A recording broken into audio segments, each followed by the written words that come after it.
हां, नमस्कार. माझा आवाज येतो का?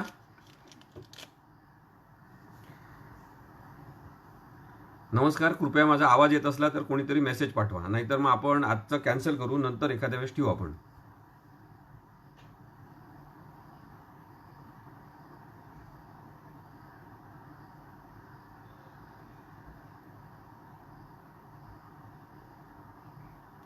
मी 2 मिनिटं वाट पाहतो. कोणाचा तरी मेसेज समजा आला, माझा आवाज येत आहे का नाही आहे मला कळवा. नाहीतर मग आपण हे कॅन्सल करू, नंतर एखाद्या वेळेस करू आपण.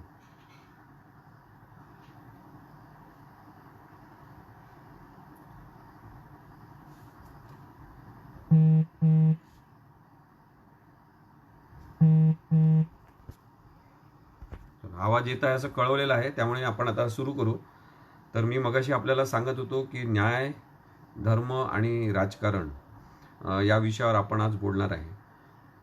न्याय, धर्म आणि राजकारण या विषयावर बोलत असताना सगळ्यात महत्त्वाचं आहे की आपण न्याय म्हणजे काय, धर्म म्हणजे काय आणि राजकारण म्हणजे काय हे समजून घेतलं पाहिजे. न्याय, धर्म आणि राजकारण या तिन्हींच्या बाबतीत एक महत्त्वाचं आहे की प्रत्येकाला वेगवेगळ्या स्वरूपात या व्याख्यांची, संकल्पनांची अन्वयार्थ त्याचे आपल्याला कळू शकतात. त्यामुळे आपल्याला वाटेल तोच न्याय असेल असं असू शकत नाही. आपण जो विचारात घेऊ तोच धर्म आहे असं सुद्धा असू शकत नाही. आणि राजकारण हे आपल्या अवतीभोवती घडणाऱ्या घटनांचा आपल्या मनावर होणाऱ्या परिणामातून आपण राजकारण म्हणजे काय हे बरेचदा ठरवत असतो. न्याय व्यक्ती सापेक्ष आहे की निरपेक्ष आहे असा विषय जेव्हा चर्चेत येतो बरेचदा, तेव्हा तो व्यक्ती सापेक्ष नसला पाहिजे. तो घटना सापेक्ष असू शकतो, तो कायदाधिष्ठित असा असू शकतो. आणि कायद्याला अनुसरून न्याय देत असताना त्यामुळे सूत्र आहे की कायद्यासमोर सगळे समान असले पाहिजे आणि कायद्याची समानता सगळ्यांना असली पाहिजे. समानता हे भारतीय संविधानातलं सगळ्यात महत्त्वाचं सूत्र न्यायाच्या संदर्भात अत्यंत महत्त्वाचं आहे, हे आपण लक्षात घेतलं पाहिजे. तसंच मी मगाशी आपल्याला सांगण्याचा प्रयत्न करत होतो की न्याय कोणीही देत असेल एखाद्या गोष्टीबद्दल, तरी न्यायाच्या संकल्पना सारख्या असल्यामुळे न्यायाचे अन्वयार्थ साधारणतः बदलायला नको हे आवश्यक आहे. परंतु बरेचदा आपण पाहतो की न्यायाच्या संकल्पना या न्यायाधीश परत्वे बदलत राहतात. आणि मग हा प्रश्न पडतो की न्याय देणारा बदलला तर न्यायाची संकल्पना बदलते का? असं बदलणं हे बरोबर आहे का? तर याचा विचार करत असताना आपण हे समजून घेतलं पाहिजे की प्रत्येक वेळेस जे न्यायाधीश म्हणून माणसं येत असतात ते समाजातूनच आलेले माणसं असतात. ते समाजातल्या विविध घटकांमध्ये वाढलेले असतात. त्यांच्यावर सुद्धा त्यांच्या धर्माचा, चालीरूढींचा, प्रथा परंपरांचा, ते ज्या परिवारातून, ज्या व्यवस्थेतून, ज्या समाजातल्या आजूबाजूच्या सगळ्या गोष्टींचा परिणाम घेऊन येत असतात. त्याच्यानुसार सुद्धा बरेचदा अन्वयार्थ काढले जातात. अर्थात अशा प्रकारे अन्वयार्थ काढणं हे चुकीचं आहे आणि आपण अत्यंत न्यायाधिष्ठित पद्धतीनेच न्यायाचे अन्वयार्थ काढले पाहिजे आणि योग्य न्याय तरच होऊ शकेल हे मात्र वास्तव आहे. हे सुद्धा एक महत्त्वाचं तत्त्व म्हणून समजून घेतलं पाहिजे की न्यायाला विलंब हा अन्यायापेक्षा भयंकर आहे. न्यायाला होणारा विलंब ही अत्यंत वाईट गोष्ट आहे आणि त्यामुळे लोकांचा न्यायव्यवस्थेवरचा विश्वास उडण्याची प्रक्रिया एकीकडे सुरू झालेली आहे असं आपण बघतो. ज्यांच्या विरुद्ध न्याय झालेला आहे बरेचदा त्यांना असं वाटते की माझ्यावर अन्याय झालेला आहे. त्यामुळे न्याय होत असताना सुद्धा आपण पाहतो की कोणाला तरी तो न्याय आहे असं वाटत नाही, काही जणांना तो अन्याय वाटतो. आणि ज्याच्या विरुद्ध न्याय होतो त्याला प्रत्येक वेळेस मात्र असं वाटत राहते की काहीतरी चुकीची गोष्ट माझ्यासोबत झालेली आहे आणि हा न्याय असू शकत नाही. राजकीय स्वरूप जे आहे न्यायाचं ते सुद्धा बरेचदा स्पष्ट झालेलं आहे. ज्याच्या धर्माच्या विरुद्ध न्याय झाला तो सुद्धा न्यायाला मान्य करत नाही. माझ्या धर्माच्या विरुद्ध न्याय होऊच शकत नाही अशी एक अत्यंत पक्की धारणा असलेले समाज समूह, धार्मिक समूह भारतामध्ये आहेत. आणि त्यामुळे धर्माच्या अनुषंगाने न्यायाचं मोजमाप करणारे भारतामध्ये असल्यामुळे बरेचदा त्यांना आपल्या धर्मावर तो अन्याय झालेला आहे असं सुद्धा वाटते. धर्मावर किंवा जातीवर सुद्धा तो अन्याय झालेला आहे असं सुद्धा वाटत असते. मी या संदर्भात आपल्याला एक गोष्ट सांगीन. जकार्तामधली, जकार्ता नावाचं जे शहर आहे तिथे बेकाक म्हणजे रिक्षाला बेकाक असं म्हणतात. जे सायकल रिक्षा असतात, माणसं चालवतात, तशी महाराष्ट्रामध्ये पण काही ठिकाणी सायकल रिक्षा आहेत. तर त्याला तिथे सायकल रिक्षाला बेकाक असं म्हणतात. आणि ते बेकाक चालवणारे अत्यंत गरीब लोक असतात. जकार्ता हे तसे खूप गरीब देशाची राजधानी असलेलं शहर आहे. आणि त्यामुळे जेव्हा काही मानवी हक्क, संविधानाचे हक्क, मूलभूत हक्क या संदर्भात काम करणाऱ्या लोकांनी या बेकाक रिक्षा चालवण्याच्या पद्धतीवर आक्षेप घेतला आणि त्यांनी सांगितलं की मानवी श्रम अशा प्रकारे त्यांना बैलासारखं रिक्षा चालवायला लावून त्यांच्याकडून श्रम करून घेणं हे अत्यंत अमानुष आहे. आणि त्यामुळे सरकारने याचा विचार केला पाहिजे. त्यांनी मोर्चा काढला आणि त्याच्यातून जेव्हा असं पुढे आलं की अशा पद्धतीने सायकल रिक्षा माणसांना चालवायला लावणं, ओढायला लावणं हे अमानुष आहे, तेव्हा सायकल रिक्षांवर ती जकार्ता शहरामध्ये बंदी आणण्यात आली. आता याच्यामुळे काय झालं की अनेकांना तर आनंद झाला की आता अमानुष सायकल रिक्षा चालवण्याचा प्रकार बंद झालेला आहे. परंतु त्याचवेळी 10-12 दिवसांनी, 15 दिवसांनी मात्र एक असंतोषाची लाट सगळीकडे उमटायला लागली. आणि रिक्षा चालक जे होते, गरीब लोक, वंचित समाजातले तिथले लोक, त्यांनी एक मोर्चा काढला. पण त्यांनी सांगितलं की सायकल रिक्षा बंद झाल्यामुळे आमच्या रोजगाराच्या संधी नष्ट झालेल्या आहेत. आम्हाला उदरनिर्वाहासाठी, पोट भरण्यासाठी सुद्धा पैसे कमवणं आता कठीण आहे. आम्हाला दुसरा काहीतरी पैसे कमवण्याचा पर्याय द्या, नाहीतर सायकल रिक्षा पुन्हा चालू द्या. आता हे उदाहरण मी आपल्याला याच्यासाठी दिलं की न्याय म्हणजे एकीकडे हक्कांचं व्यवस्थापन सुद्धा असते. आपल्या भारतामध्ये जर बघायचं झालं तर आपण पाहिलं की डान्स बारवर बंदी हा एक नैतिकतेचा मुद्दा म्हणून सरकारने पुढे आणला होता. काही राजकीय नेते त्याच्यामध्ये पुढे आले आणि त्यांनी सांगितलं की बारबालांवर बंदी झाली पाहिजे, डान्स बार बंद झाले पाहिजे.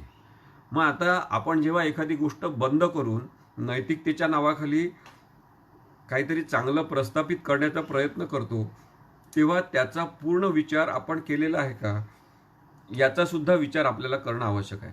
की सर्वांग बाजूंनी, सर्व बाजूंनी त्याचा विचार करून आपण जेव्हा एखादी गोष्ट करण्याचा प्रयत्न करतो, तेव्हा त्यासाठी कायदे, कायद्याची प्रक्रिया ह्या सगळ्या करणं आवश्यक असतात. अचानक येऊन आपण जेव्हा एखादी काहीतरी बंदी करतो, हे बंद असं म्हणतो, तेव्हा अनेक लोकांच्या जीवनाचे प्रश्न सुद्धा तयार होत असतात. मग बारबालांचे प्रश्न तयार झाले. त्यांनी अनेक प्रश्न उठवले. त्यांनी सांगितलं की 5 स्टारमध्ये जर मुलींनी सर्व्हिस केली तर चालते, मुलींनी वेटर म्हणून काम केलेलं चालते, मुलींनी डान्स केला तर तिथे चालतो. मग डान्स हा जर परफॉर्मन्स असेल, म्हणजे आर्ट असेल, कला असेल, तर त्या संदर्भात अशा प्रकारचं बंधन बारबालांवर लावणं, ज्या गरीब आहेत, ज्या बरेचदा त्याच्यावरच रोजीरोटी, त्यांची कमाई अवलंबून आहे, त्यांचा परिवार त्याच्यावर अवलंबून आहे, असं तुम्ही अचानक जेव्हा बंद करता आणि त्यांना काहीच दुसरा जगण्याचा पर्याय देत नाही, तेव्हा मानवी हक्कांचे, मूलभूत हक्कांचे आणि न्यायाचे प्रश्न तयार होत असतात. आणि मग न्यायाचे हे सगळे प्रश्न लक्षात घेऊन शेवटी सर्वोच्च न्यायालयाने निर्णय दिला आणि डान्स बारवर अशा पद्धतीने बंदी घालण्यात येणार नाही असं त्यांनी सांगितलं. पण याच्यामध्ये जवळपास 4 वर्ष ते 5 वर्षाचा कालावधी गेला आणि अनेक बारबालांना त्या वेश्या व्यवसाय करत नसूनही, त्या शरीर विक्री करत नसूनही त्यांना त्या बंदीच्या काळामध्ये याच्यामध्ये स्वतःला लोटावं लागलं, स्वतःची शरीर विक्री करून जगावं लागलं. या सगळ्या गोष्टी आपण कधीच विचारात घेत नाही. त्यामुळे नैतिकतेच्या आधारे दिला जाणारा न्याय बरेचदा अन्यायकारक असतो, कारण अनेक गोष्टींची शहानिशा न करता तो न्याय म्हणून प्रस्थापित करण्याचा प्रयत्न केलेला असतो. तसंच तुम्हाला सांगतो, सांगली जवळच्या भोसे गावाजवळ एक खूप मोठा वटवृक्ष आहे. 200 वर्षाचा तो वृक्ष आहे असं म्हणतात. आणि तिथून हायवेचं काम सुरू आहे. मग आता हायवे मोठा करत असताना, रस्त्याचं रुंदीकरण होत असताना त्या झाडापर्यंत तो आता रस्ता पोचला आहे, रस्त्याचं बांधकाम पोचलं आहे. आणि सरकारच्या नॅशनल हायवे अथॉरिटीनुसार ते वृक्ष आता तो पाडणं आवश्यक आहे. मग आता वृक्ष पाडणं हाच पर्याय आहे का, हा खरा प्रश्न आहे. हा न्यायाकडे नेणारा प्रश्न आहे की हे झाड तोडलंच पाहिजे का. झाडाचं जर आपल्याला सगळ्या मनुष्य जातीला एवढं मोठे उपकारक अशा प्रकारचे फायदे असतील, तर आपण एक 200 वर्षाचं जुनं झाड अशा पद्धतीने तोडून टाकायचं की रस्ता फक्त वाढवायचा आहे म्हणून, हे योग्य आहे का, याचा विचार करणं म्हणजे न्यायाचा विचार करणं आहे. मग झाड बोलू शकत नाही, झाड पर्यावरण आपलं म्हणणं सांगू शकत नाही, म्हणून माणसांनी पर्यावरणावर दादागिरी करायची का, हा सुद्धा न्यायाचा प्रश्न आहे. आणि म्हणून न्यायाचे हे प्रश्न समजून घेत असताना बोलता येते ते सगळे समाज समूह, मानवी समाज, ते प्राणी आणि सगळं पर्यावरण सुद्धा, यांचा सुद्धा विचार न्याय या संकल्पनेत येत असल्यामुळे आपल्याला न्यायाच्या दृष्टीने त्यांचा सुद्धा विचार करणं आवश्यक आहे. प्रत्येक व्यक्तीचं अस्तित्व मान्य करून त्यांच्या अडचणी समजून घेण्याची मानवी प्रवृत्ती ज्या न्यायाधीशांमध्ये असते ते बरेचदा अत्यंत उत्तम दर्जाचे न्याय देत असतात आणि त्याच्यामध्ये न्यायाचं एक सुंदर संतुलन त्यांनी केलेलं असते असं आपल्याला बघायला मिळते. आता या सांगली जवळच्या भोसे गावाजवळचं हे हा मोठा वृक्ष वाचवण्याची मोहीम सुरू आहे.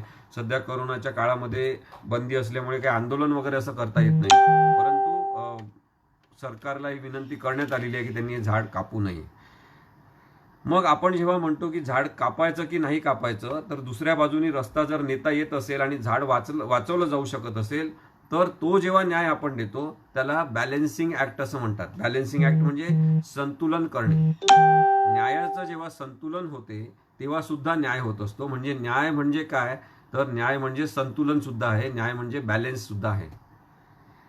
न्याय घटना स्वरूपाने वेगवेगळ्या स्वरूपात आपल्याला बघता येतो. म्हणून मी आता तुम्हाला 2 उदाहरणं दिले. एक डान्स बारचं आपल्याला उदाहरण दिलं, त्याच्यामधून आपल्याला हे लक्षात आलं असेल की लोकांच्या हक्कांचं व्यवस्थापन नीट होऊ शकत नसेल तर तो न्याय होऊ शकत नाही. उलट तशा गोष्टीतून अन्यायाची प्रक्रिया सुरू होत असते. आणखी एक उदाहरण मी तुम्हाला देतो. जात पंचायत. आपल्या सगळ्या समाजामध्ये जात पंचायती आहेत. महाराष्ट्रामध्ये असं म्हणतात साधारणतः 248 प्रकारच्या जात पंचायती आहेत. आधी सगळ्यांचं असंच मत होतं की जे वंचित, आदिवासी, दलित, दुर्लक्षित अशा प्रकारचे घटक आहेत त्यांच्याच समाजामध्ये केवळ जात पंचायती आहेत, कारण की ते मागासलेले आहेत, त्यांच्यामध्ये शिक्षण कमी आहे, म्हणून त्याच समाजामध्ये सगळीकडे जात पंचायती आहेत, बाकी समाजामध्ये नाहीत असं लोक सांगायचे. परंतु मी आज तुम्हाला हे सांगतो की ब्राह्मण समाजामध्ये जात पंचायत आहे, मुस्लिम बोहरा समाजामध्ये जात पंचायत आहे, ख्रिश्चन धर्मामध्ये सुद्धा जात पंचायती आहेत. त्यामुळे जात पंचायतीची कीड सगळीकडे लागलेली आहे. एकीकडे आपण हे बघतो की एक वर्चस्ववादाचा भयंकर अन्यायी स्वरूपाचा प्रकार जात पंचायतीच्या रूपाने समोर आलेला आहे. त्याला सगळ्यांनीच विरोध करायला पाहिजे. अर्थात जात पंचायतीच्या माध्यमातून लोकांनी एकत्र येऊन समाजाच्या भल्यासाठी चांगलं काहीतरी काम करणं हे केव्हाही मान्य होऊ शकेल. परंतु जात पंचायती जेव्हा न्याय द्यायला लागल्या, जात पंचायती जेव्हा न्यायालयासारखीच एक समांतर व्यवस्था चालवायला लागल्या, जात पंचायतीचे प्रमुख जेव्हा आपल्या गाडीवर या जात पंचायतीचा न्यायाधीश अशा म्हणून पाट्या लावून सुद्धा फिरायला लागले, तेव्हा एक लोकशाहीला धोका निर्माण होत असतो. हे आपण लक्षात घेतलं पाहिजे. हे प्रकार लोकशाहीला, संविधानाला मान्य नाही. त्यामुळे न्यायव्यवस्था ही संविधानाने निर्माण केलेली व्यवस्था आहे, त्याच आधारे न्याय होऊ शकतो. इतरांनी न्याय देण्याचं काम स्वतःहून आपल्या हातात घेणं आणि स्वयंघोषित पद्धतीने स्वतःला न्यायाधीश म्हणून जाहीर करणं हे बेकायदेशीर, घटनाबाह्य आहे आणि म्हणून अशा पद्धतीने वर्चस्ववाद जो आहे तो चालणार नाही. हे सुद्धा महत्त्वाचं आहे. मी जेव्हा 5-6 प्रकारच्या वेगवेगळ्या केसेस उच्च न्यायालय त्याच्याबद्दलच्या चालवत होतो आणि तेव्हा हे लक्षात आलं की कायदाच नसल्यामुळे अन्याय आहे. जात पंचायती विरोधात काही कायदा नाही, कोणती कारवाई करायची पोलिसांना माहिती नाही, कोणत्या कलमांखाली दखल घ्यायची याची माहिती नाही, त्यामुळे बऱ्याच लोकांना अन्याय सहन करावा लागत होता. मग आता केवळ कायदा नाही म्हणून अन्याय सहन करावं लागणं हे आणखी अन्यायाचं एक गंभीर स्वरूप आहे. मग कायदा असला पाहिजे. कायदा संविधानामध्ये तर असमानता चालणार नाही असं आहे, संविधानामध्ये विषमता कोणी करू नये असं आहे, संविधानामध्ये स्पष्टपणे शोषण विरोधी भूमिका घेतलेली आहे. मग जात पंचायती त्यांच्या जाती धर्मातल्या लोकांचं शोषण करतात आणि त्यांच्यावर वर्चस्व गाजवतात, हे बरोबर आहे का? तर ते अत्यंत चूक आहे. मग कायदा नाही म्हणून हे लोक कसे वागतील का, हा प्रश्न जेव्हा निर्माण झाला तेव्हा न्यायाचं तत्व मला आपल्याला सांगायचं आहे की there is no wrong without remedy. अशी एकही चूक असू शकत नाही, अशी एखादी चुकीची गोष्ट असू शकत नाही ज्याच्यावर उपाय नाही. उपाय असला पाहिजे तरच ते कायद्याचं राज्य आहे असा त्याचा दुसरा अर्थ आहे. आणि म्हणून मग आम्ही जेव्हा न्यायालयामध्ये सगळं सांगितलं तर न्यायालयाने सांगितलं की सरकारने याच्याबद्दल कायदा करायला पाहिजे असं वाटते. त्यांनी सरकारला विचारलं की सरकार याच्याबद्दल कायदा करणार आहे का. तेव्हा शासनातर्फे उत्तर देण्यात आलं, कायदा करण्यात येईल, अनायसे अंमलाचे काम देण्यात आलं आणि आम्ही जात पंचायती विरोधी कायदा करून सरकारला सादर केला. आज महाराष्ट्र भारतातलं एकमेव राज्य आहे जिथे जात पंचायत विरोधी कायदा आहे. चांगलं काम करण्यासाठी लोक एकत्र येऊन करू शकतात, पण वाईट काम करण्यासाठी एकत्र येणं आणि जात पंचायतीच्या नावाने अमानुष प्रकार करणं चालणार नाही. या संदर्भात ही एक न्यायाची कायद्याची भूमिका प्रस्थापित करण्याचं महत्त्वाचं काम या निमित्ताने झालं. मग याचाच पुढचा भाग न्यायाचा आहे की जेव्हा डॉक्टर बाबासाहेब आंबेडकरांना प्रश्न विचारण्यात आला की भारतीय संविधानामध्ये एवढे सगळे मूलभूत हक्क दिलेले आहेत, सगळ्यात महत्त्वाचा मूलभूत हक्क तुम्हाला कोणता वाटतो? तर डॉक्टर आंबेडकरांनी सांगितलं की कलम 32 आणि त्यांनी कलम 32 सांगितलं होतं, पण कलम 32 आणि कलम 32 सारखंच कलम 226, ज्याच्या आधारे सामान्यातला सामान्य माणूस थेट सर्वोच्च न्यायालयात जाऊन दाद मागू शकतो, अन्यायाबद्दलची मांडणी करून माझ्यावर अन्याय झाला, मला न्याय पाहिजे असं म्हणू शकतो. ती जी रचना आहे संविधानातली कलम 32 आणि 226 मधली, ती सगळ्यात महत्त्वाची आहे असं डॉक्टर आंबेडकर म्हणाले. मग त्यांना विचारण्यात आलं की हेच कलम महत्त्वाचे तर तुम्ही का सांगता? तर त्यांनी सांगितलं की केवळ मूलभूत हक्क देऊन चालणार नाही. तुम्हाला समानतेचा हक्क आहे, तुम्हाला विषमता विरहित जीवन जगण्याचा हक्क आहे, कुणालाही कधी अटक होऊ नये याचा हक्क आहे. पण जर माझ्यासोबत विषमता झाली तर मी काय करायचं? जर मला कोणी समता नाकारली तर काय करायचं? जर मला विनाकारण येऊन पोलीस मारहाण करत असेल, खोट्या गुन्ह्यांमध्ये अटक करत असतील तर मी काय करायचं? तर मला दाद मागण्याचा जर अधिकार नसेल तर मग सगळे मूलभूत हक्क भारतीय संविधानात दिलेले निरर्थक होतात. त्यामुळे डॉक्टर आंबेडकर म्हणाले की कलम 32 मधला आणि 226 मधला हक्क हा महत्त्वाचा आहे. जोपर्यंत दाद मागण्याचा हक्क नाही, जोपर्यंत समस्येवर उपाय शोधण्याचा हक्क नाही, तोपर्यंत न्याय होऊ शकत नाही. ही जी संकल्पना डॉक्टर आंबेडकरांनी सांगण्याचा प्रयत्न केला ती सुद्धा आपण समजून घेतली पाहिजे. न्याय म्हणजे काय हे समजून घेत असताना खूप जास्त प्रमाणात कायदे असणं हे सुद्धा अन्यायी राज्याचं लक्षण आहे. अन्यायी देश, अन्यायी राष्ट्र म्हणजे काय? जिथे अन्याय खूप मोठ्या प्रमाणात असतो तिथे खूप मोठे कायदे करावे लागतात. खूप मोठे जास्त कायदे असले म्हणजे आता भारतामध्ये असं म्हणतात की साधारणतः 1,00,000 प्रकारचे वेगवेगळे कायदे आहेत. मग असे वेगवेगळे कायदे, 1,00,000 कायदे यांची गरज आहे का? कायद्यामध्ये सुसूत्रता राहत नसेल, विस्कळीतपणा येत असेल, एकाच विषयांवर अनेक कायदे होत असतील तर कायद्याचं स्वरूप हे विस्कळीत असल्याचा फायदा बरेचदा अन्याय करणारे घेत असतात. आणि त्यामुळे याची सुद्धा गरज असते की जे कालबाह्य झालेले कायदे आहे, जे अनावश्यक कायदे आहेत ते कायदे रद्द केले पाहिजे. परंतु बरेचदा नवीन कायदे करण्याचा झपाटा जो राजकीय पक्ष चालवतात त्या मानाने जुने कायदे रद्द करण्याची प्रक्रिया बरेचदा होताना आपल्याला दिसत नाही. आणि म्हणून असं सुद्धा म्हणण्यात आलेलं आहे की much law but little justice. जेव्हा खूप कायदे असतात तेव्हा न्याय मात्र अगदी थोड्या प्रमाणात होत असतो. आणि म्हणून कायद्यांची संख्या नियंत्रित करणं हे महत्त्वाचं आहे असं मला वाटते. न्यायाबद्दल बोलताना न्यायाची संकल्पना समजून घेण्याची गरज आहे.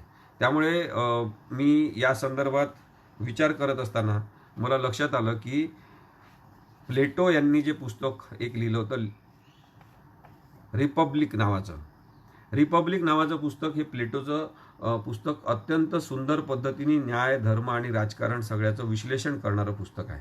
अर्थात त्यातले विषय किंवा विचार आपल्याला आत्ताच्या संदर्भात तपासता आले पाहिजे आणि ते त्या अर्थाने लागू करता आले पाहिजे, तरच आपल्याला तो विषय चांगल्या पद्धतीने समजू शकतो. रिपब्लिक पुस्तकाच्या 4थ्या प्रकरणात मी त्यातला पॅरेग्राफ आपल्याला वाचतो मराठीत केलेला.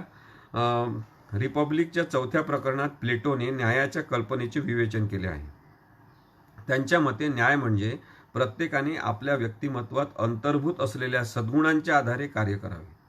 त्याने इतरांच्या कामात आपण ते काम करण्यास पात्र नसताना हस्तक्षेप करू नये. प्रत्येकाने आपल्या आवडीप्रमाणे काम करावे आणि समाजात आपल्या व्यक्तिमत्वात सुसंवाद स्थापन करावा. यामध्ये न्यायाचे महत्त्व अनन्यसाधारण आहे, कारण न्याय म्हणजे समाजातील आणि आत्म्यातील सर्व घटकांमध्ये एकात्मता स्थापन करणे. ज्याच्याजवळ खरेखुरे ज्ञान आणि शहाणपण आहे त्याच्या नियंत्रणाखाली स्वखुशीने राहण्यास तयार असणे हे आहे. हे शेवटचं वाक्य अत्यंत महत्त्वाचं आहे की आपण समाजामध्ये एकात्मता स्थापन करण्यासाठी आणि ज्याच्याजवळ खरेखुरे ज्ञान आहे आणि शहाणपण आहे त्याच्या नियंत्रणाखाली स्वखुशीने राहण्याची जेव्हा तयारी दर्शवतो तेव्हा न्यायाची सुरुवात सुद्धा होत असते. आणि म्हणून अशोक चौसाळकर यांनी न्याय आणि धर्म हे पुस्तक अत्यंत चांगलं लिहिलेलं आहे, ज्याच्यामध्ये प्लेटोचे आणि सगळ्याच अशा ग्रीक तत्वज्ञांचे त्यांनी संदर्भ घेतलेले आहे. न्यायपूरक राज्यव्यवस्था लोकशाहीसाठी आवश्यक आहे. न्यायाचं सगळ्यात महत्त्वाचं तत्व आणि सगळ्यात महत्त्वाची अट काय, तर लोकशाही असली पाहिजे. लोकशाही नसेल तर न्याय असणार नाही. आणि त्यामुळे न्यायाची अट आहे की लोकशाही असली पाहिजे. लोकशाही असेल तरच तिथे न्याय दिसू शकतो, न्याय असू शकतो. पण मग लोकशाहीच्या नावाखाली सुद्धा हुकुमशाही चालवली जाऊ शकते का, असा प्रश्न न्याय किंवा अन्यायाची चिकित्सा करताना पुढे येत असतो. आणि म्हणून प्लेटोनीच लिहिलेल्या मतानुसार अशोक चौसाळकर सरांनी न्याय आणि धर्म हे पुस्तक लिहिलेलं आहे. त्याच्यामध्ये त्यांनी जे लिहिलं आहे तो उतारा मी आपल्याला वाचून दाखवतो. तो या संदर्भात अत्यंत महत्त्वाचा आहे. लोकद्रोही हुकुमशहा म्हणजे काय याची मीमांसा करणारा हा पॅरेग्राफ आहे, ज्यातून आपल्याला न्यायासाठी धोके कोणते कोणते निर्माण होऊ शकतात आणि राजकीय नेते सुद्धा न्यायाच्या संकल्पनेसाठी धोकादायक असू शकतात का, हे आपल्याला लक्षात येईल. तर त्यांनी प्लेटोच्या मते हुकुमशहा हा मनुष्यरूपी पिसाळलेल्या लांडग्यांसारखा असतो. कारण त्याच्याजवळ आत्मसंयम नसतो, पण तो सत्ताकांक्षी असतो. हळूहळू तो लोकांचा नेता बनतो, समूहांवर आपले नियंत्रण प्रस्थापित करतो. एकदा आपले नियंत्रण स्थापन झाले की तो आपल्या विरोधकांचे रक्त सांडण्यास उद्युक्त होतो. तो नरभक्षकांसारखा वागतो. सत्तेसाठी तो आपल्या भावावर देखील खोटे खटले भरून त्यास ठार मारण्यास मागेपुढे पाहत नाही. आपल्या विरोधकांचे शिरकाण करीत असताना तो गरीब लोकांना त्यांचे कर्ज माफ केले जाईल, त्यांना जमीन दिली जाईल असे आश्वासन देतो. विरोधकांना लोकशत्रू मानून त्यांच्यावर तो शस्त्र धरतो. त्याचा कुणावर विश्वास नसल्यामुळे तो परदेशातील भाडोत्री सैनिकांना आपले शरीररक्षक म्हणून नेमतो. सुरुवातीच्या काळात आपण नम्र हसतमुख आहोत असे तो दाखवतो. नम्रतेचा खोटा आविर्भाव तो मुखावर सतत धारण करतो. खोटी आश्वासने देतो, पण एकदा त्याची पूर्ण सत्ता स्थापन होताच तो आपले खरे स्वरूप दाखवू लागतो. तो आपली धोरणे बदलतो. लोकांना कामात गुंतवण्यासाठी तो सतत युद्ध घोषित करतो. त्यासाठी लोकांवर खूप जास्त कर लागतो. रोजची भाकरी मिळवण्यासाठीच त्यांना सतत काम करावे लागते. त्यांना मोकळा वेळ मिळत नाही. आपल्या विरोधकांचा किंवा ज्यांच्याबद्दल त्याच्या मनात संशय आहे त्यांचा काटा काढल्याशिवाय तो राहत नाही. ज्यांनी त्याला सत्ता मिळवण्यासाठी मदत केली त्यांना तो खतम करतो. मग एक वेळ अशी येते की त्याला कोणीच शत्रू राहत नाही व मित्रही राहत नाही. राज्यातील सर्व हुशार, श्रीमंत, चांगल्या माणसांबद्दल त्याच्या मनात संशय निर्माण होतो. म्हणून त्यांच्या विरुद्ध तो सतत कट रचत राहतो. तो मित्रहीन बनतो, पण अनेक स्वार्थी लबाड लोक त्यास पाठिंबा देत राहतात. सुरुवातीचा हा जनतेचा मित्र जनतेचा शत्रू बनतो. सर्व लोक त्याचे गुलाम बनतात. स्वार्थासाठी तो कोणताही गुन्हा करायला तयार होतो. लोक लोकशाहीच्या मार्गाने पूर्ण स्वातंत्र्याकडून हुकुमशाहीच्या पूर्ण गुलामगिरीच्या गर्तेत सापडतात. लोकशाही अराजकातून हुकुमशाही वृत्तीचा माणसाचा जन्म होतो. प्रज्ञा व विवेक यांनी स्थापन केलेली बंधने नष्ट होताच माणसाच्या सर्व वासना उफाळून वर येतात. त्याची तृप्ती करण्यासाठी तो मनुष्य निर्लज्ज आणि मूर्खसुद्धा बनतो. तर लोकद्रोही हुकुमशहा जेव्हा तयार होतो तेव्हा अन्यायाची कशी परिस्थिती होते हे प्लेटोनी त्या काळात सांगितलेलं आहे, म्हणजे 200 वर्षापूर्वी. मग आपण याचा विचार केला पाहिजे की एवढ्या उत्तम पद्धतीने ज्यांनी राजकारणाचा, न्यायाचा, अन्यायाचा आणि धर्माचा सुद्धा विचार केलेला आहे असे अनेक तत्त्वज्ञ भारतात सुद्धा होऊन गेले. आपण त्या सगळ्यांच्या विचारांची कास धरणं आवश्यक आहे. तरच आपल्याला न्याय, धर्म आणि राजकारण याचा आपसात असलेला संबंध हे सगळं लक्षातून आपल्याला स्पष्टपणे दिसायला लागेल की कोण बरोबर आहे, कोणावर विश्वास ठेवला पाहिजे आणि कोण चुकीचा आहे. पुढचा महत्त्वाचा विषय आहे की आपण धर्म, राजकारण आणि राजधर्म या संदर्भातली सुद्धा मांडणी लक्षात घेतली पाहिजे. खूपदा गोष्टीच्या स्वरूपात महाभारतातल्या आपल्याला काही दाखले दिले जातात न्यायाच्या संदर्भातले. धर्म हा महाभारतातील धर्मपूर्ण वागणुकीचं प्रतीक असं म्हणून आपण बघू शकतो. रामायण झालं का, तर माझ्या मते हे मिथक आहे, हे केवळ ही एक काल्पनिक कथा आहे, पण त्याच्यामध्ये काही गोष्टी घेण्यासारख्या असतील तर आपण घेतल्या पाहिजे. महाभारत हे प्रत्यक्ष झालं का आपल्याला माहिती नाही, त्या संदर्भात इतिहासाचे दाखले देऊन अनेक गोष्टी उभ्या केल्या जाऊ शकतात आणि समाजामध्ये माणसांना पटवण्यासाठी काही गोष्टी आपण अशाच वाढीव स्वरूपाच्या भारतामध्ये जन्म घेतलेल्या बघतो, परंतु त्यातला चांगला भाग मात्र जरूर घेतला पाहिजे असं मला वाटते. मग आता धर्म, राजधर्म आणि राजकारण याचा जो संबंध आहे तो सुद्धा प्लेटोनी अत्यंत चांगल्या पद्धतीने विशद केलेला आहे. मी तो एकच पॅरेग्राफ आपल्यासाठी वाचतो. त्यांनी म्हटलं होतं, भीष्माने युधिष्ठिराचा निर्वेध म्हणजे अडचण दूर करण्यासाठी त्याला राजधर्माचे महत्त्व समजावून सांगितले. राजधर्माचे यथोचित पालन केल्यामुळे समाजातील अराजक नष्ट होते. प्रत्येकजण आपले नियत कर्तव्य योग्य रीतीने पार पाडू लागतो आणि त्यामुळे लोकयात्रा सुगम व सुकर होते, असे भीष्माचे सांगणे होते. म्हणजे आपण एक लक्षात घ्या की धर्माची प्रक्रिया, न्याय आणि न्यायाची प्रक्रिया याच्याकडे प्लेटोनी एक लोकयात्रा म्हणून बघितलं आहे की लोकांनी सुरू केलेली यात्रा आहे, ती सामूहिक यात्रा असते. जसं आपण आषाढी कार्तिकीला वारी बघतो, ती एकत्रित केलेली भावनाशील अशी श्रद्धा ठेवून अशी केलेली वारी असते. त्याच्यामध्ये कोणी चुकीचे लोक नसतात, पण धर्मांध लोक वेगळेच असतात. तर मी त्यांच्याबद्दल आत्ता बोलत नाही. माझा विषय एवढाच आहे की लोकयात्रा या शब्दाचा अर्थ आपण या संदर्भात नक्की लक्षात घेतला पाहिजे की न्यायाची लोकयात्रा असू शकते का. डॉक्टर आंबेडकरांनी जी भारतीय संविधानाची रचना केली आणि पंडित नेहरूंनी भारतीय संविधानाचं जे प्रिएम्बल लिहिलं, त्याच्यामधून आपल्याला एक अत्यंत ताकदवान लोकशाही यात्रेचा प्रवास कसा राहू शकेल याबद्दलची त्यांची विचारधारा स्पष्टपणे दिसते आणि त्याच्या अर्थाने आपण या सगळ्या विषयांकडे बघितलं पाहिजे असं मला वाटते. पुढे राज्य व सामाजिक करार या संदर्भातून धर्म आणि राजधर्म याची मांडणी करताना प्लेटो सांगतात की भीष्माने राज्याच्या निर्मितीचा सामाजिक कराराचा सिद्धांत मांडला आहे. समाजातील अराजक दूर करण्यासाठी राज्यसंस्था निर्माण झाली.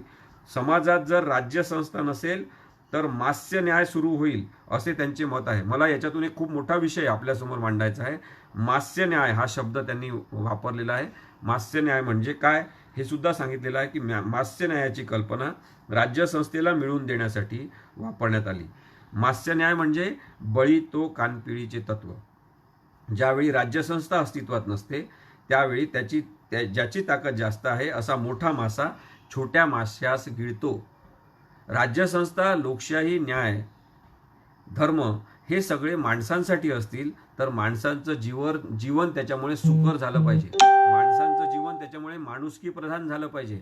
जर या गोष्टींचा वापर काही माणसांचं जीवन केवळ चांगलं करून अनेकांवर अन्याय करण्याची प्रक्रिया सुरू करण्याचा असेल तर तो न्यायाचा मुळीच उद्देश नाही, तो धर्माचा सुद्धा उद्देश नाही असं मला वाटते.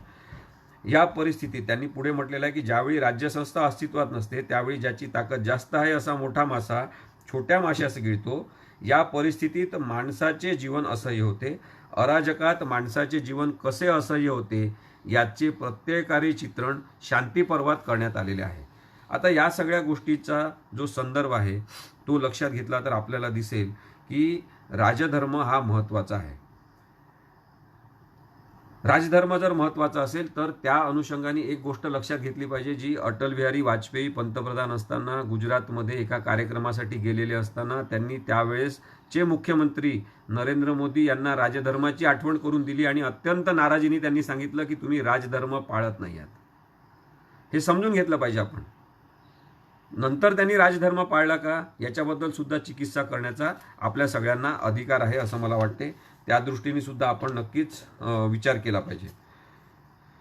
मग आता राजकीय व्यवहार जो आहे तो महत्त्वाचा ठरतो जेव्हा आपण राजधर्माबद्दल बोलतो, कारण त्याच्यातूनच न्यायाची अन्यायाची प्रतिमा तयार होते, न्याय अन्यायाची प्रक्रिया सुद्धा तयार होते.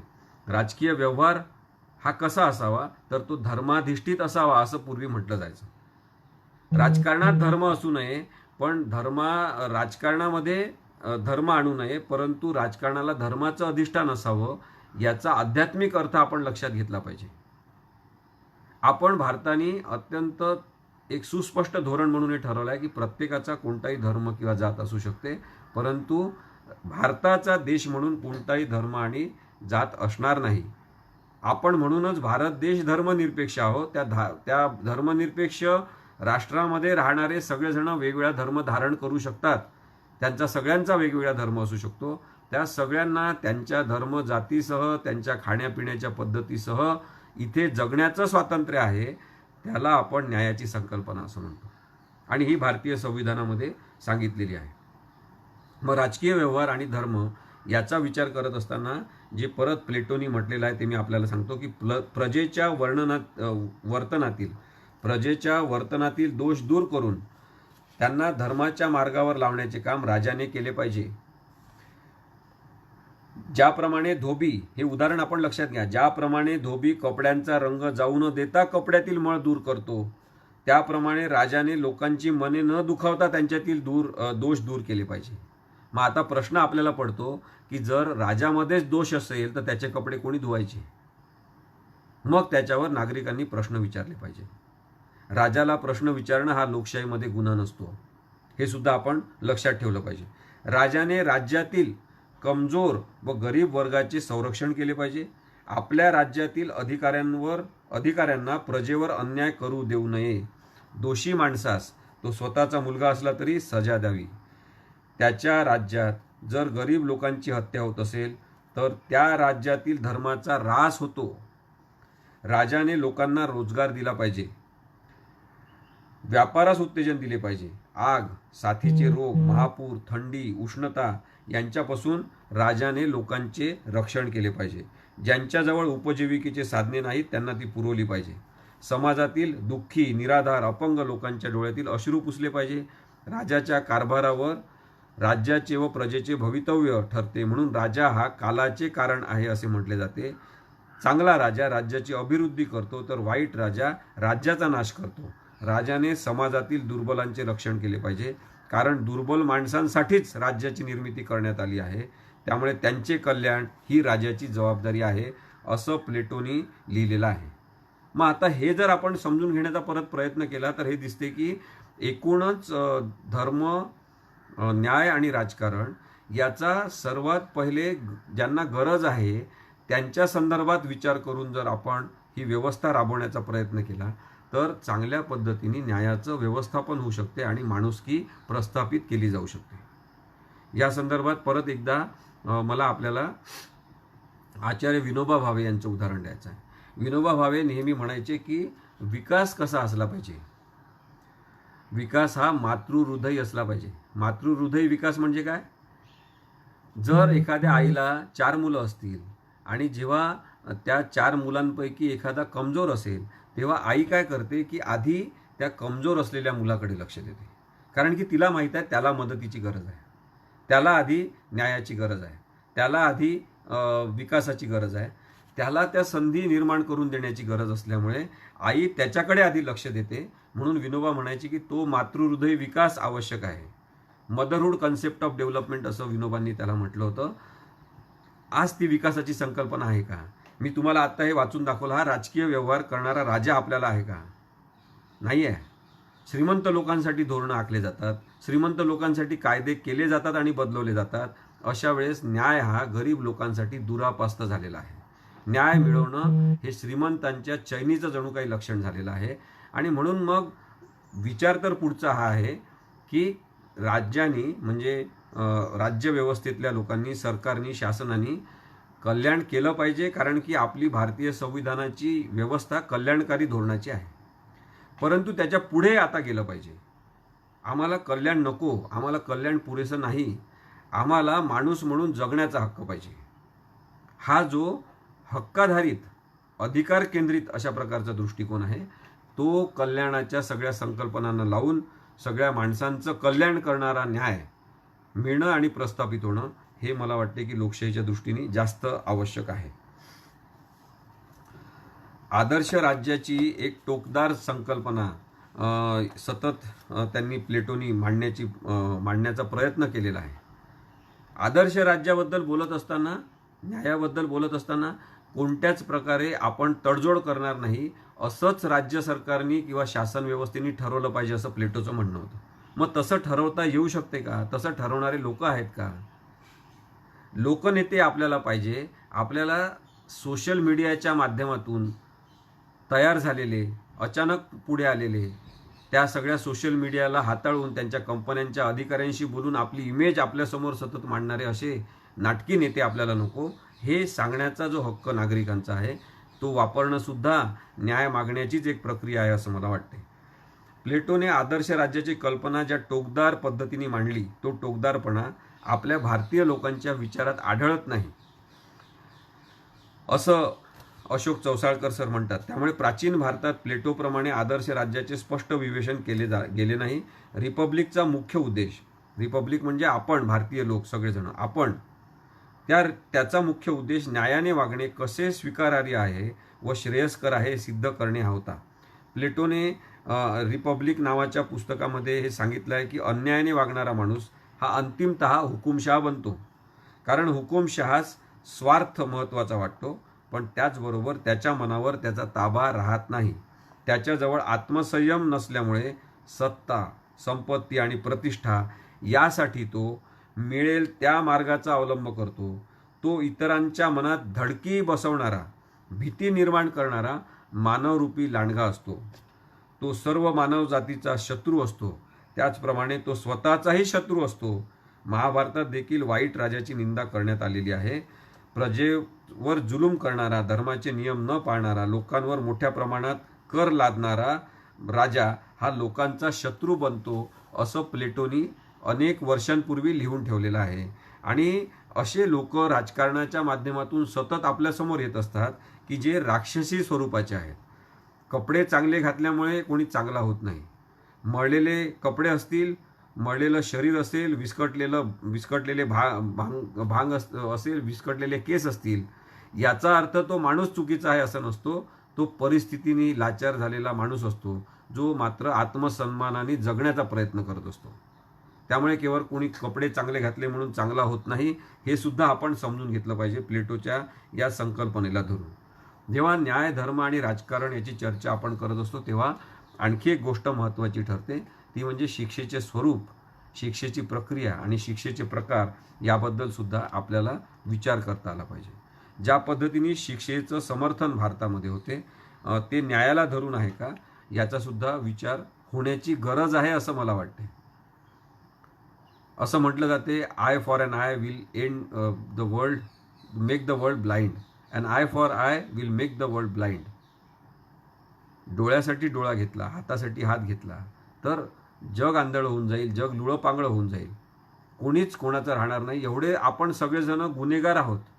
बरेचदा आपण सापडलेल्या लोकांना गुन्हेगार म्हणतो, पण आपण सुद्धा आपल्या मनाचे जे तुरुंग केलेले आहे, सवयींचे तुरुंग केलेले आहे, त्यांचे आपण गुलाम झालेले आहोत. त्याच्यामध्ये आपण पण बरेचदा गुन्हेगार आहोत. त्यामुळे केवळ सापडलेल्या लोकांना गुन्हेगार म्हणण्याची पद्धत आहे, बाकी बिना सापडलेले गुन्हेगार नसतात असं मानलं जाते. शिक्षेचे स्वरूप भावनाप्रधान असलं पाहिजे का? शिक्षेचे स्वरूप पुनर्वसनवादी असलं पाहिजे का? या सगळ्यांवर जगामध्ये सगळीकडे चर्चा सुरू आहे आणि भारतामध्ये सुद्धा त्याच्यावर चर्चा होत असतात. फाशीची शिक्षा आहे त्याच्यातलं एक उदाहरण आहे. जगामधल्या 150 पेक्षा जास्त देशांनी आपल्या देशामधली फाशीची शिक्षा रद्द केलेली आहे. मी नेहमी हा प्रश्न विचारतो अनेकांना की एखाद्या देशात जेव्हा त्या देशातले लोक शिक्षा रद्द करतात, फाशीची शिक्षा नकोच असं म्हणतात आणि फाशीची शिक्षा त्यांच्या कायद्याच्या पुस्तकातून हद्दपार करतात, याचा अर्थ त्या देशातल्या लोकांचं आपल्या देशामध्ये गुन्हेगारी वाढावं असं मत आहे का? ज्या ज्या देशांनी फाशीची शिक्षा रद्द केलेली आहे त्यांना असं वाटते का की फाशीची शिक्षा आपण रद्द केली तर आपल्या इथे गुन्हेगारी वाढेल? त्यांना गुन्हेगारांचे लाड करायचे आहे का? असं नाही. पण त्यांनी हे तत्त्व समजून घेतलेलं आहे की कडक शिक्षा असणं आणि गुन्हेगारी कमी करणं याचा संबंध नाही. हे समाजशास्त्रीय दृष्टिकोनातून आणि गुन्हेगारी शास्त्रीय दृष्टिकोनातून सुद्धा सिद्ध झालेलं आहे की गुन्हेगारी वाढण्याचे कारणं वेगळे आहेत. आपल्याला भारतामध्ये पुनर्वसनावर काम करायचं नाही. आपल्याला गुन्हेगारी का तयार होते ती समूळ उच्चाटन करण्यासाठी गुन्हेगारी तयार होण्याची कारणं नष्ट करायची आपल्याला जमत नाही. आणि त्यामुळे मग आपल्याला वाटते की एक माणूस धरा, त्याला फाशीवर लटकून द्या, म्हणजे प्रश्न संपला. आणि लोकांना सतत भावनिक केलं जाते की फाशीची शिक्षा दिल्यामुळे गुन्हेगारी कमी होईल, लोकांमध्ये धडक भरेल, लोकांमध्ये भीती निर्माण होईल आणि मग ते असा गुन्हा करणार नाही असं पसरवलं जाते, जे असत्य आहे हे आपण समजून घेतलं पाहिजे. आणि म्हणून शिक्षा कशी असेल याच्याबद्दलचं स्पष्ट मत आणि विचार करू शकण्याची पात्रता आपल्या सगळ्यांमध्ये येणं हे सुद्धा न्याय समजण्यासाठी आवश्यक आहे असं मला वाटते. मग न्याय केवळ ताकदवान माणसालाच मिळेल का? न्याय गरीब माणसांना मिळणारच नाही का? न्याय गरीब माणसांना का मिळत नाही? न्याय गरीब आणि वंचित घटकांना इतक्या उशिरा का मिळतो? हे प्रश्न जे आहेत हे सुद्धा न्याय आणि अन्याय समजून घेण्यासाठी भारतामध्ये आवश्यक आहे. याच्यावर चर्चा झाली पाहिजे आणि विचार झाला पाहिजे. मी मगाशी सांगितलं की न्यायाला विलंब हा भयंकर अन्याय आहे. पण मग फास्ट जस्टिसची जी मागणी केली जाते की न्यायाला विलंब लागतो, कोर्टामध्ये केसेस पेंडिंग राहतात, अनेक वर्ष रखडत राहतात, खूप वर्षांनी न्याय मिळतो, मग याचा अर्थ आपण न्याय करायचा असा आहे का? याचा अर्थ समाजातल्या माणसांनी कुणालाही धरून फाशीवर लटकवायचं, रस्त्यावर जाळून टाकायचं, रस्त्यावर एखाद्या माणसाला सगळ्यांनी मिळून ठेचून मारून टाकायचं, हा राक्षसी प्रकार करणं म्हणजे न्याय आहे का?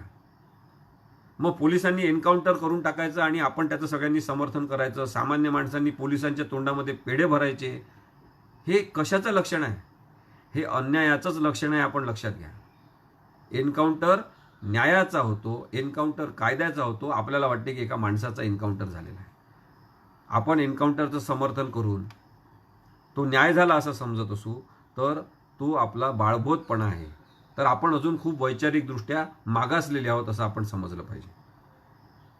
भारतीय संविधानामध्ये एक रचना करण्यात आलेली आहे की पोलिसांनी गुन्हेगाराला अटक केली पाहिजे, त्याच्यावर चौकशी केली पाहिजे, चार्जशीट दाखल केली पाहिजे आणि न्यायालयाने त्याच्या सगळ्यांचा अभ्यास करून त्याला शिक्षा दिली पाहिजे. न्याय देण्याची समांतर व्यवस्था कोणतीही आपण मान्य करत राहू तर राक्षसी पोलीस व्यवस्था इथं तयार होईल, जी अनेक निरपराध लोकांना, जे आत्ता पण खूपदा मारतात, ते निरपराध लोकांना मारतील आणि त्यानंतर तोच न्याय आहे असं समजून आपल्याला सांगण्यात येईल. हा धोका आपल्याला पत्करायचा असेल तर आपण अशा प्रकारच्या एन्काउंटरचं समर्थन करू शकतो. आत्ता जो विकास गुप्ता, मला वाटतं विकास दुबेचा एन्काउंटर झाला उत्तर प्रदेशमध्ये. उत्तर प्रदेश हे एन्काउंटरचं राज्य म्हणून प्रसिद्ध झालेलं आहे. इतक्या वाईट पद्धतीने तिथे लोकांना मारण्यात येत आहे की राजकीय न्याय हा आपल्या पद्धतीने पोलिसाच्या माध्यमातून मिळवून घ्यायचा आणि न्यायालयांवर काहीच अवलंबून राहायचं नाही. राजकीयदृष्ट्या धोकादायक असलेल्या माणसांना मारून टाकायचं आणि गुन्हेगार होता असं सांगायचं. अर्थात विकास दुबे हा अत्यंत माजलेला गुन्हेगार होता. त्याला मारून टाकल्यामुळे मला कोणतंही दुःख झालेलं नाही, मला त्याच्याबद्दल काही प्रेम वाटत नाही. मी आपल्याला विचार म्हणून केवळ हे सांगतो आहे की अशा पोलीस एन्काउंटरचं आपण कोणत्याच परिस्थितीमध्ये समर्थन करू शकत नाही. आणि तो जंगली न्याय आपल्याला नको, समांतर यंत्रणा आपल्याला नको. भारतीय संविधान जर आपण मानत असू तर मग संविधानाच्या प्रक्रियेतून शिक्षा झाली पाहिजे. एखादा मोर्चा निघाला पाहिजे न्यायव्यवस्था बळकट करण्यासाठी, न्यायाची प्रक्रिया उत्तम पद्धतीने जलद गतीने करण्यासाठी, विशेष न्यायालय मजबूत करण्यासाठी आपण मोर्चा काढला पाहिजे. आपण हे लक्षात घेतलं पाहिजे की फास्ट ट्रॅक कोर्ट असं काही असू शकत नाही.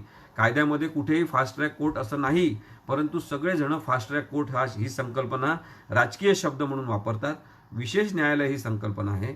विशेष न्यायालय मजबूत झाले पाहिजे, विशेष न्यायालय अत्यंत प्रभावी पद्धतीने चालले पाहिजे, प्रक्रियांचा आपण पुन्हा विचार केला पाहिजे. परंतु आपण कधीच न्यायव्यवस्था मजबूत होण्यासाठी एखादा मोर्चा कोणत्या राजकीय पक्षाचा निघालेला बघत नाही.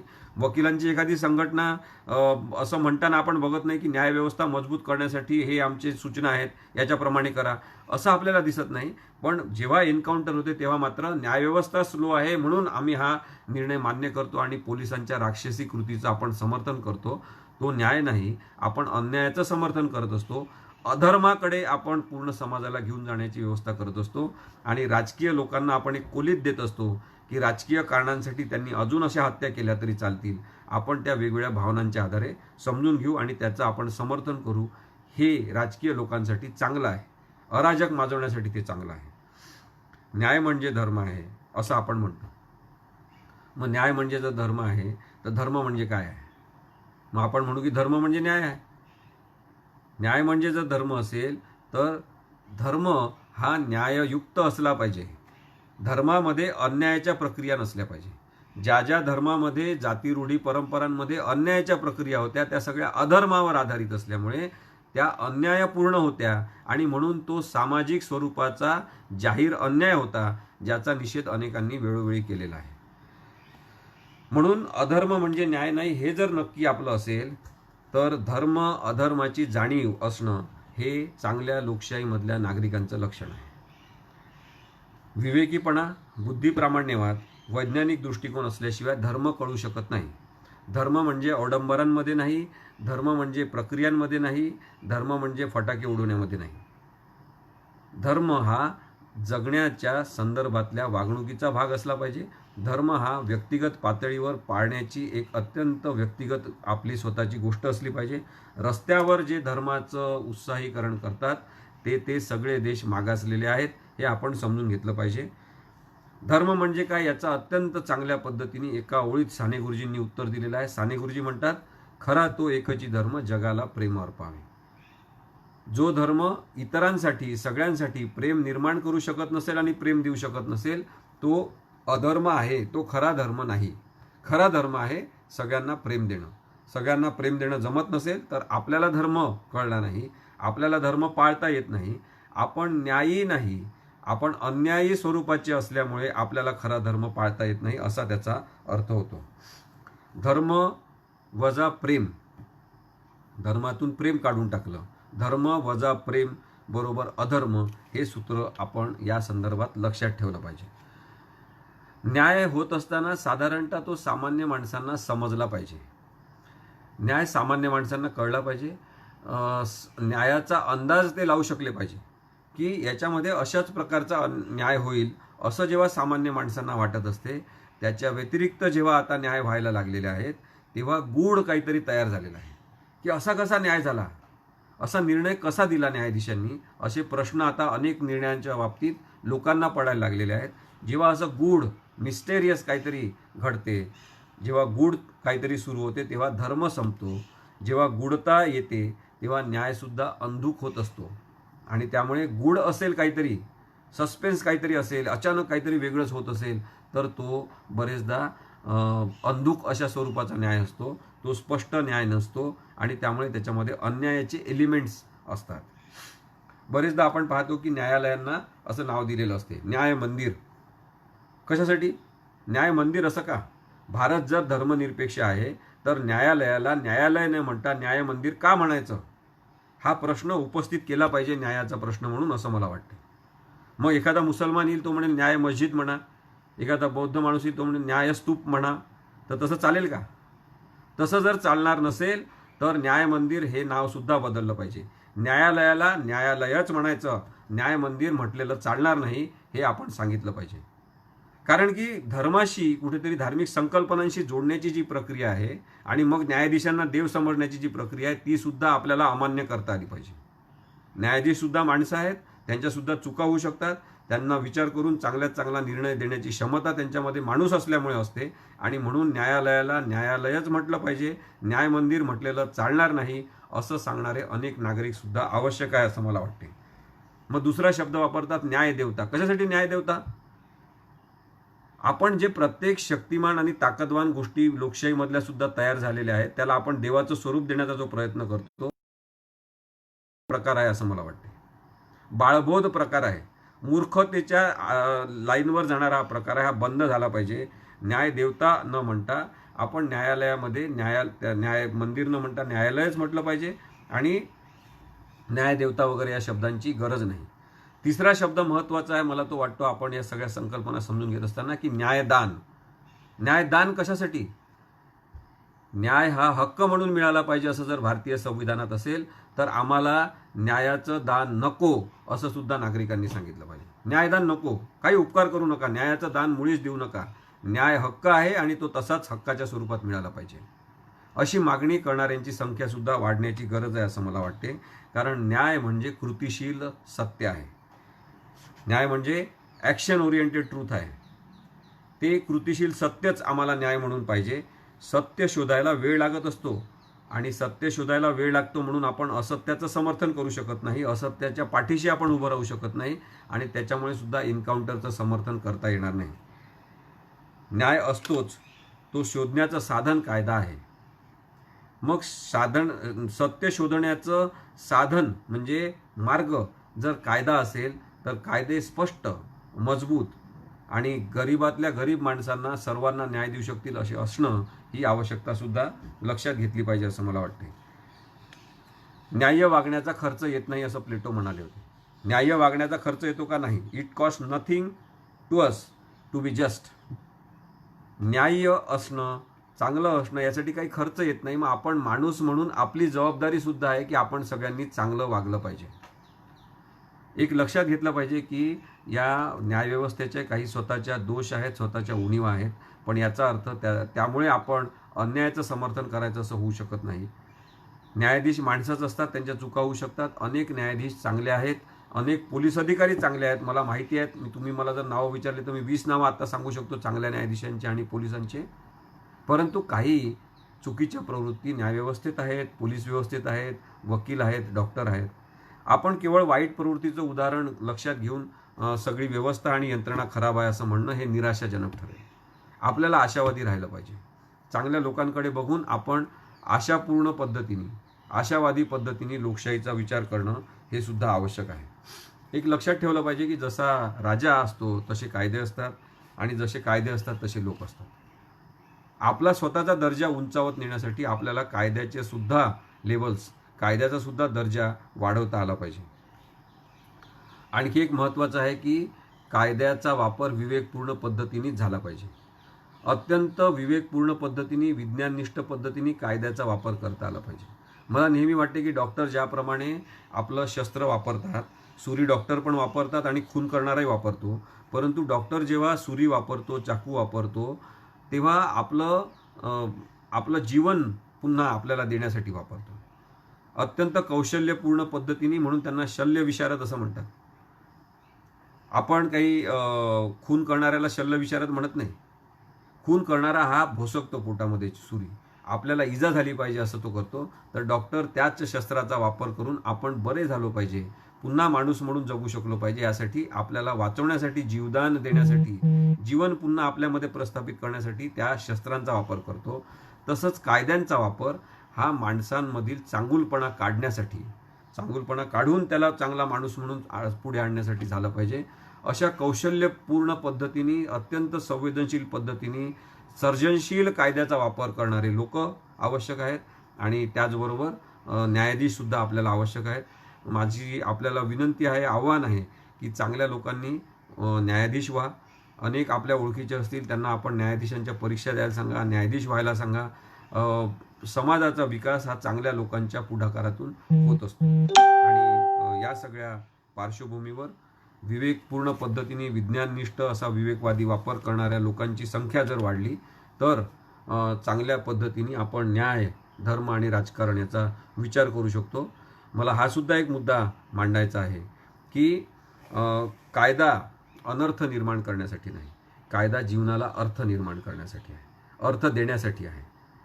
आणि त्या पद्धतीने ज्यांना ज्यांना कायद्याची मदत पाहिजे आहे, ज्यांना ज्यांना अन्यायपूर्ण जगण्यातून बाहेर यायचं आहे, त्यांना मदत करणारे हातसुद्धा वाढले पाहिजे. न्यायाच्या दिशेने हाताला हात धरून आपण सगळेजण पुढे जाऊ शकलो पाहिजे, तर लोकशाहीचा विकास होऊ शकतो. केवळ कायद्यांवर अवलंबून असणारा समाज हा बरेचदा मागासलेला असतो. त्यामुळे कायद्यांवर अवलंबून न राहता केवळ न्यायालयात जाऊनच न्याय मिळेल असं न समजता आपली नागरिक म्हणून जबाबदारी आहे की आपण अन्याय करणार नाही, हा कर्तव्याचा भाग जर आपण सगळ्यांनी समजून घेतला तर कदाचित न्यायावरचा सुद्धा भार कमी करू शकतो आपण. गरज पडली तर जरूर न्यायालयात गेलं पाहिजे. अन्याय सहन करणं हे पापी माणसाचं लक्षण आहे, हा दोषपूर्ण समाजाचा भाग असतो. त्यामुळे अन्याय सहन न करता अन्यायाबद्दल जरूर दाद मागितली पाहिजे आणि जेव्हा खरोखर अन्याय तेव्हा न्यायालयात सुद्धा गेलं पाहिजे. परंतु न्यायालयात जाणं हा शेवटचा पर्याय असला पाहिजे. अनेक लोकशाहीचे मार्ग वापरून आपण त्याच्यानंतर शेवटचं अस्त्र म्हणून न्याय मागण्याच्या प्रक्रियेचा, न्यायालयात जाण्याचा, कायद्याचा वापर केला पाहिजे. सगळ्यांनी कायदे साक्षर व्हा, कायदे सज्ञान व्हा. कायदे माहीत नाही, मला नियम माहीत नाही असं ज्या देशामध्ये अनेक जण म्हणत असतात, तो देशसुद्धा लोकशाहीच्या प्रक्रियेमध्ये मागे राहत असतो. आणि म्हणून आपण सगळ्यांनी पुढे येऊन आता या सगळ्या लोकशाहीच्या प्रक्रियांचा स्वीकार करावा असं मला वाटते. आपण मला या निमित्ताने इथे बोलावलं याबद्दल मी आपला सगळ्यांचा आभारी आहे. आणि आपले काही प्रश्न असतील तर आपण मला कधीही पण ते मेसेज करू शकता. मी त्या प्रश्नांची उत्तरं देईन. आज या निमित्ताने आपण मला संवाद साधण्याची संधी दिली याबद्दल मी आपला सगळ्यांचा मनापासून आभारी आहे. धन्यवाद.